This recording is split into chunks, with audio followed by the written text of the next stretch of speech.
Hi అండి, నమస్తే. Welcome back to Shravani collection అండి. లైట్ వెయిట్ హ్యాండ్ బ్యాగ్ అండి. 200 గ్రామ్స్ కూడా లేదు. చూడండి ఎంత స్టైలిష్ ఉంది బ్యాగ్. ఎవరైనా యూజ్ చేయొచ్చు అండి. జాబ్స్ చేసే వాళ్ళు బరువు బ్యాగులు ఉండొద్దు అనుకుంటే ఇది యూజ్ చేయొచ్చు అండి. 200 గ్రామ్స్ కూడా లేదు. చూడండి క్యాన్వాస్ తోని ఫుల్ మధ్యలో స్పాంజ్ షీట్ వస్తుంది, లోపల వాటర్ ప్రూఫ్ క్యాన్వాస్ ఉంటుంది, మొత్తం స్టిచ్చింగ్స్ తోని ఉందండి. లంచ్ బాక్స్, గొడుగు అన్ని పడతాయండి. ఇందులో ఏం పెట్టుకోవాలంటే అవి పడతాయి. లేకుంటే ఎక్కడికైనా ఒక 1-2 డే పోవాలనుకుంటే కూడా బట్టలు పడతాయండి. ఒక పెళ్లికి పోతే మళ్ళీ శారీ మార్చుకోనిక పడుతుంది.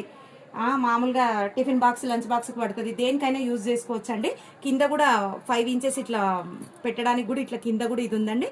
ఇక్కడ ఒక పెద్ద జిప్ ఉంది. ఇందులో కూడా చాలా స్పేస్ ఉంది. ఇంత ఉందండి బ్యాగ్. ఓన్లీ 350 రూపీస్ అండి. ఈ బ్యాగ్ కాస్ట్ వచ్చేసి. కలర్ చూడండి ఎంత బాగుంది. ప్యూర్ కాటన్ క్లాత్ అండి, వాషబుల్ క్లాత్, ప్యూర్ కాటన్లా. చూడండి ఓ 20 బ్యాగ్స్ దాకా ఉన్నాయండి. 350 రూపీస్ అండి ఓన్లీ బ్యాగ్ కాస్ట్ వచ్చేసి. అన్ని రిపీటెడ్ అండి, అన్నీ ఒకటే కలర్ అండి. చూడండి ఎంత ముద్దుగా ఉన్నాయి. థ్యాంక్ యూ సో మచ్ అండి.